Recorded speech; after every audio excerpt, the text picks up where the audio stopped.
안녕하세요. 혹시 요양병원 간병 문제 고민해 보신 적 있으신가요? 이게 남의 일이 아니잖아요. 우리 부모님 세대, 그리고 언젠가는 우리 자신의 이야기가 될 수도 있으니까요. 근데요, 바로 이 아주 중요하고 또 어려운 간병 문제에 대해서 정부가 드디어 칼을 빼들었다고 합니다. 우리나라 요양병원 시스템에 정말 큰 변화가 시작될 것 같은데요. 오늘 그 계획이 대체 뭔지 하나하나 같이 뜯어보겠습니다.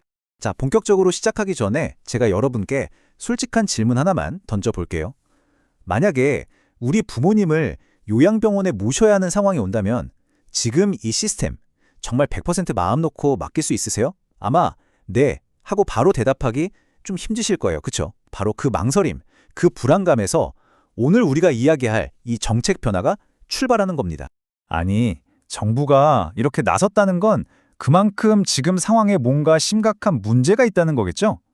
그럼 도대체 뭐가 문제길래 해결책을 보기 전에 먼저 지금 우리나라 요양병원의 간병 현실이 어떤지부터 한번 제대로 들여다봐야 할 것 같아요. 지금 현실이 사실 좀 기가 막힙니다. 가족들이 막 여기저기 알아보고 발품 팔아서 간병인을 구해오면요. 정작 병원은 저희는 그분 관리할 법적 권한이 없어요 라고 하는 상황인 거예요. 그러니까 이 간병인이 어떤 교육을 받았는지, 제대로 돌봐주시는 분인지, 서비스의 질이 어떤지 이게 완전히 복불복인 거죠. 결국 돈은 돈대로 나가고 혹시나 무슨 일이 생길까 봐 걱정하는 것까지 전부 환자랑 가족들 몫이 되어버리는 구조인 겁니다.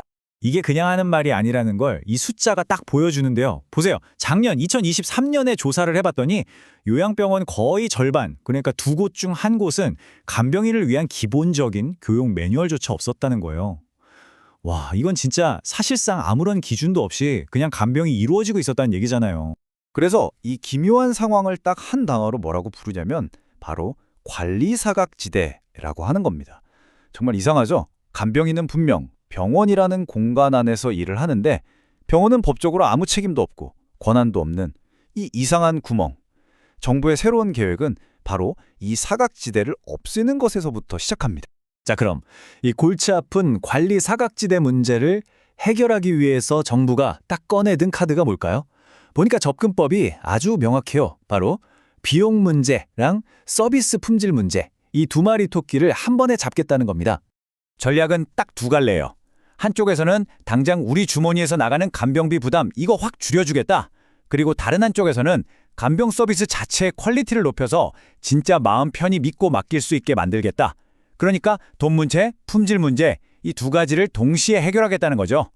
좋습니다. 그럼 첫 번째 카드부터 한번 자세히 들여다볼까요? 바로 돈 문제, 즉 간병비 부담을 낮추기 위한 새로운 시범 사업입니다. 물론 이게 당장 전국 모든 병원에서 시작하는 건 아니에요. 일단은 시범 사업이거든요. 그래서 우선 전국에서 약 1,200명의 환자분들을 대상으로 먼저 운행을 해보고 이게 진짜 효과가 있는지 보완할 점은 없는지 꼼꼼하게 따져보겠다는 계획입니다. 일정표를 보면요. 이게 이미 시작됐어요. 올해 4월부터 딱 스타트를 끊어서 내년 말, 그러니까 2025년 12월까지 약 2년 동안 진행됩니다. 이 시범사업 결과가 어떻게 나오느냐에 따라서 앞으로 이 제도가 전국적으로 확대될지 말지가 결정되니까 정말 중요한 기간이라고 할 수 있겠죠. 자, 그래서 제일 궁금한 거 바로 그래서 얼만데? 이 비용을 한번 볼게요. 간병인 한 분이 몇 명의 환자를 돌보느냐에 따라서 세 가지 타입으로 나뉘는데요. 환자가 내야 하는 돈이 하루에 약 10,000원에서 18,000원 수준이에요. 이걸 한 달로 계산하면 대략 30만 원에서 54만 원 정도거든요. 여러분, 보통 개인적으로 간병인 쓰면 한 달에 몇백만 원은 그냥 깨지잖아요. 그거 생각하면 이건 와, 진짜 파격적이라고 할 수밖에 없죠. 자, 이렇게 비용 부담은 확 줄어들었는데 사실 돈만 싸다고 다는 아니잖아요. 서비스의 퀄리티가 보장되지 않으면 아무 소용 없겠죠. 그래서 이제 두 번째 카드, 간병 서비스의 수준을 어떻게 끌어올릴 것인지 그 표준화 방안을 한번 살펴보겠습니다. 이 표를 보시면 변화가 한눈에 확 들어옵니다. 지금까지는 환자나 가족이 알아서 계약하고 알아서 관리했다면 이제는 모든 책임이 병원으로 넘어가는 거예요. 간병인 고용부터 관리, 교육까지 전부 다요. 드디어 그 관리 사각지대라 사라지고 병원이 직접 책임지는 공식적인 시스템 안으로 들어오게 되는 겁니다. 이건 정말 큰 변화죠. 그리고 이걸 가능하게 하려면 당연히 교육이 뒷받침되어야겠죠. 그래서 새로운 2단계 의무 교육 과정이 도입됩니다. 중요한 건 의무라는 거예요. 이제 선택이 아니라 필수입니다. 일을 시작하기 전에 8시간 기본 교육 무조건 받아야 하고 일을 시작한 후에도 정기적으로 계속 교육을 받아야만 간병인으로 일할 수 있게 되는 거죠. 교육 내용도 그냥 환자 옮기고 씻기는 그런 단순한 기술만 가르치는 게 아니에요. 간병인으로서의 직업 윤리, 환자의 인권을 어떻게 보호할 것인지, 그리고 감염 예방이나 안전관리 같은 진짜 전문적인 내용까지 다 포함돼요. 말 그대로 간병을 아무나 하는 일이 아니라 하나의 전문적인 직업으로 인정하고 그 수준을 끌어올리겠다는 의지가 보이는 부분입니다. 그리고 제가 보기엔 이게 정말 핵심적인 변화 같은데요. 이제 간병인이 혼자 알아서 다 하는 게 아니라는 점입니다. 병원에 소속된 전문 간호사의 지도와 감독 아래에서 말 그대로 하나의 의료팀처럼 체계적으로 환자를 돌보게 된다는 거죠. 훨씬 더 안전하고 전문적이겠죠. 자, 그럼 이제 한 걸음 뒤로 물러나서 좀 더 큰 그림을 한번 볼까요? 아니, 정부가 왜 하필 지금 이렇게 큰 변화를 시작하는 걸까요? 이건 단순히 간병비 좀 아껴주겠다는 차원의 이야기가 절대 아닙니다. 훨씬 더 큰 의미가 있어요.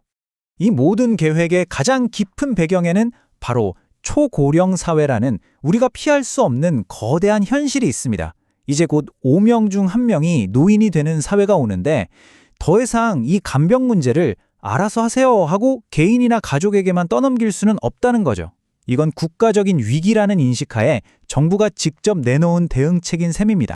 보건복지부 관계자가 한 이 말을 보면 정부의 의도가 아주 명확하게 드러나죠. 여기서 제일 중요한 단어는 바로 첫 단계라는 말이에요. 이걸로 끝이 아니라 이제 시작이다 라고 말하고 있는 거거든요. 이번 시범 사업이 앞으로 다가올 더 큰 변화의 시작점이라는 걸 분명히 하고 있는 겁니다. 그래서 결국 마지막 질문은 이걸로 귀결됩니다. 과연 이번 시범 사업이 언젠가 국가가 우리 모두의 노후 간병을 책임져주는 그런 더 큰 시스템으로 나아가는 성공적인 첫걸음이 될 수 있을까요? 이건 정말 우리 모두의 미래가 걸린 질문이 아닐까 싶습니다. 그 답이 어떻게 나올지 앞으로 계속 함께 지켜봐야겠습니다. 오늘 준비한 내용은 여기까지입니다.